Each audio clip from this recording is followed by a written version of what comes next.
Halo, apa kabar Anda semua? Kembali berjumpa dengan saya, Herzbuna Arif, dari Forum News Network bersama dengan Bung Rocky Gerung.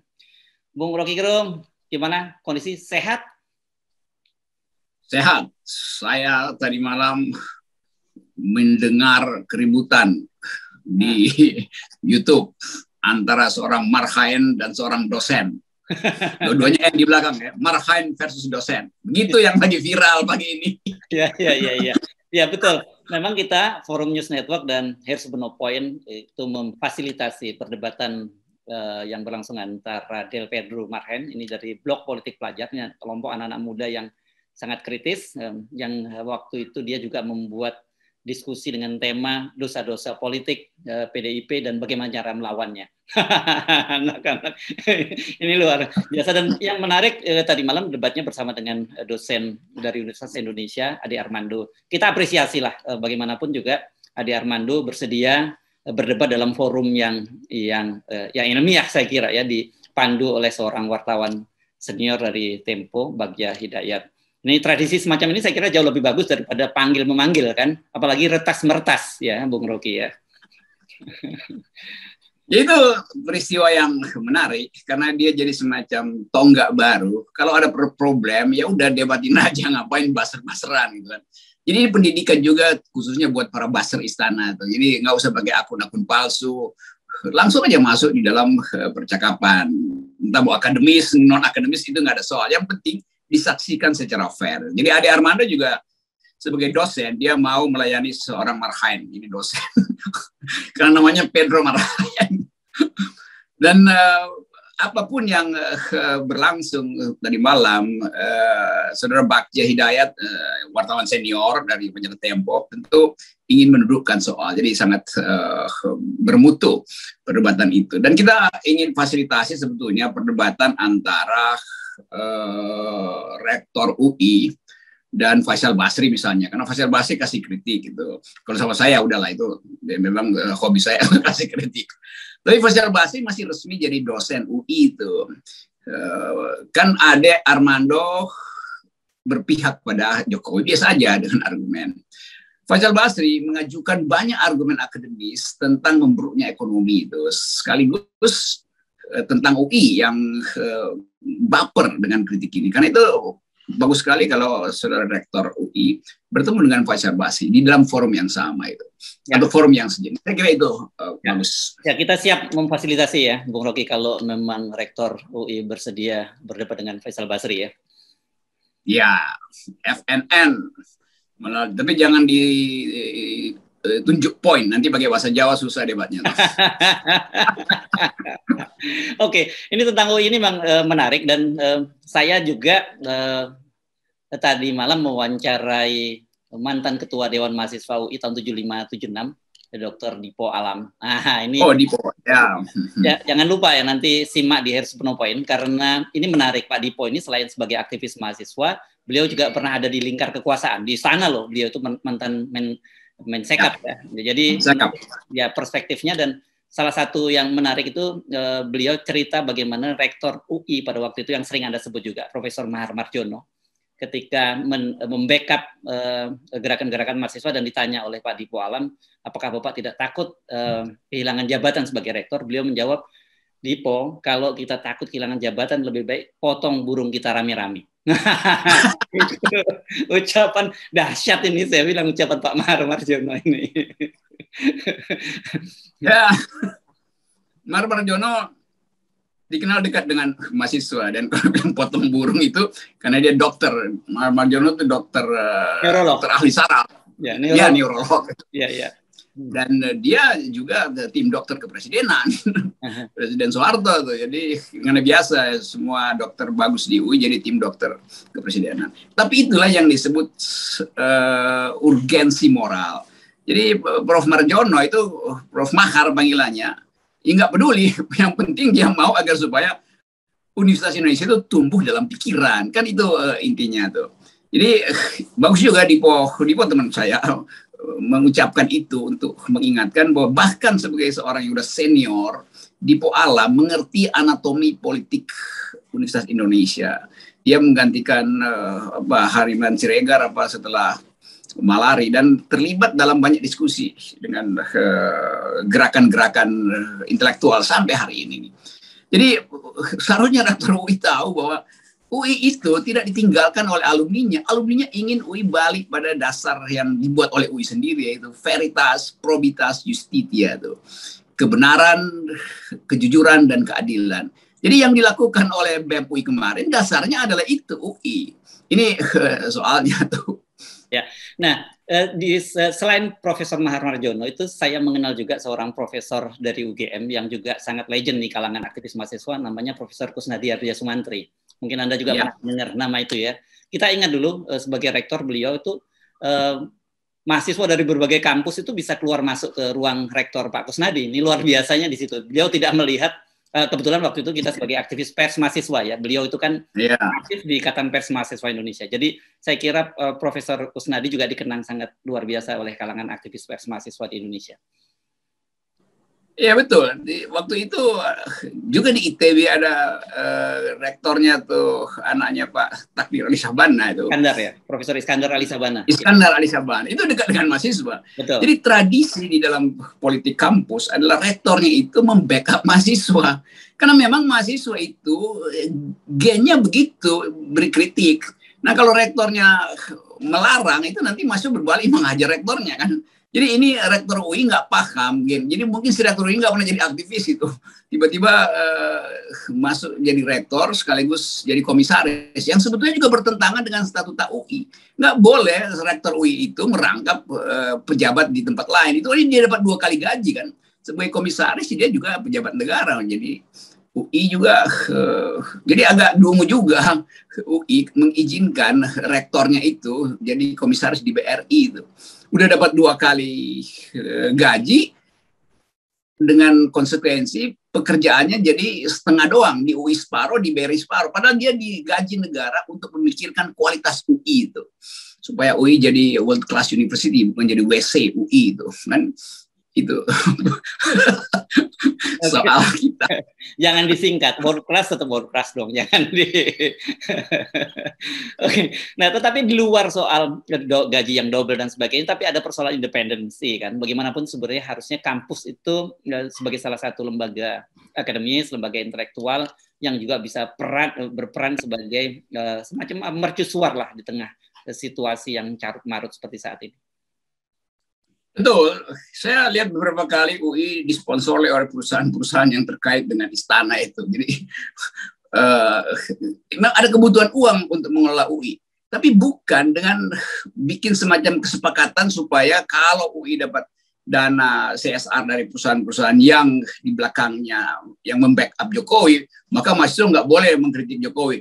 Kan diam-diam itu yang diedarkan kan oleh rektor, namanya istilahnya tacit agreement, persetujuan diam-diam. Nah, mahasiswa ngerti itu, tiap hari dia baca Herzl Point, dengerin FNN, kan dia tahu bahwa itu ada kong kali kong itu antara oligarki yang mengasuh istana dan oligarki yang mengasuh UI, kan sama juga tuh.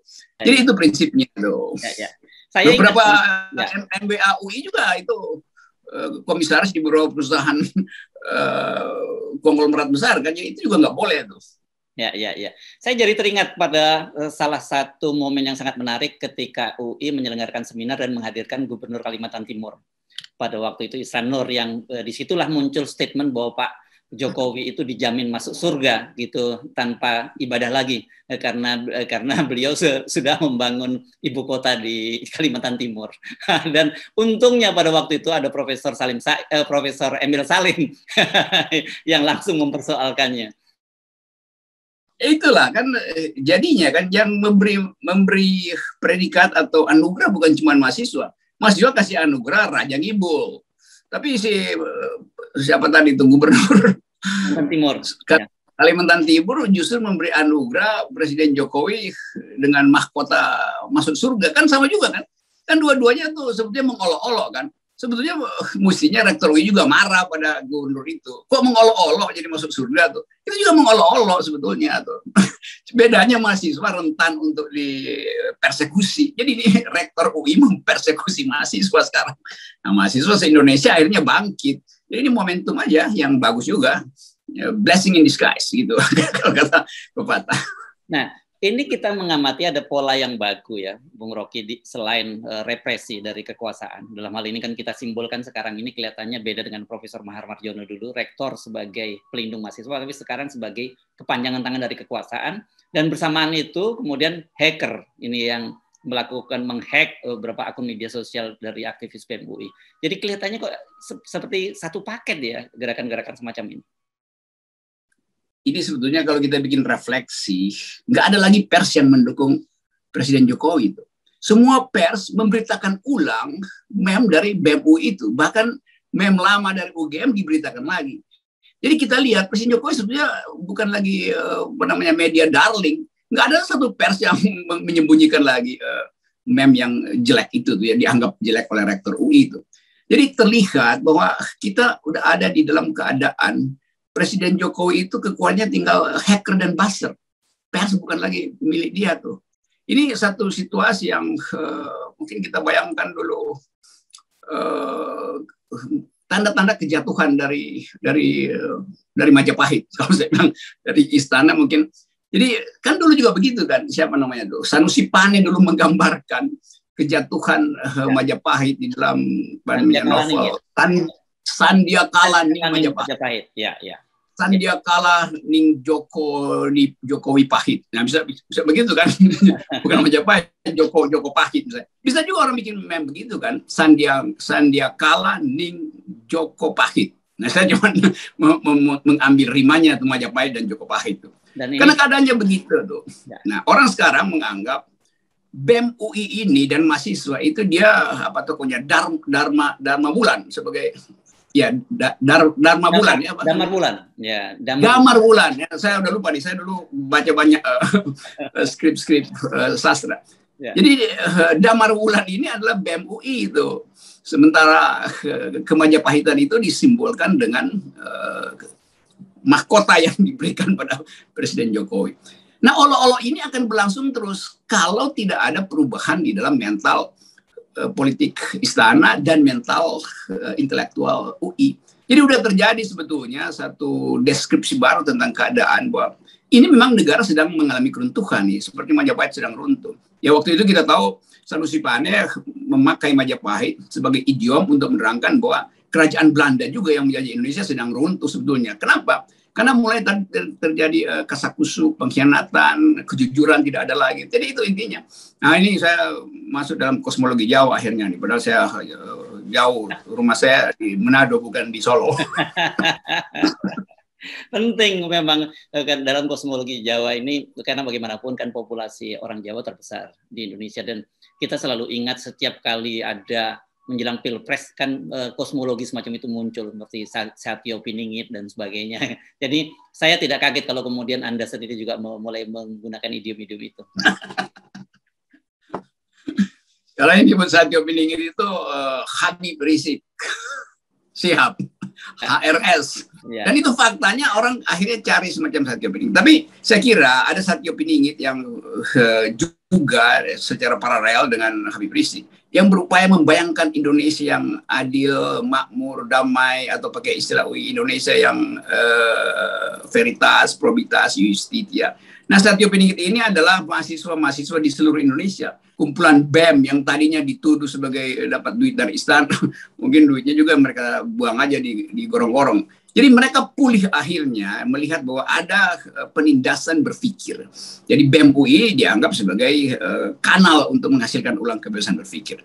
Ya. Sekarang saya bisa bayangkan pagi ini seluruh BEM di Indonesia itu pasti lagi saling bikin WA group atau webinar untuk mengatur langkah baru. Ya. Dan sebenarnya kalau kita lihat sebenarnya apa yang disampaikan julukan yang disampaikan oleh Aliansi Mahasiswa UGM beberapa waktu yang lalu yang sekarang dengan BEM UI sama ya sebenarnya nadanya sama mempersoalkan itu bahwa ada ketidakkonsistenan antara apa yang dilakukan oleh pemerintah gitu. Nah, tapi saya sedikit ingin kembali ke kosmologi Jawa tadi. Kalau di Jawa itu kan kemarin ada soal ngibul dan sebagainya Anda jemput ya. Kalau di culture Jawa ada dikenal itu kalau di Jogja itu dikenal dengan glembok. Dan kalau Solo itu dikenal dengan umuk gitu.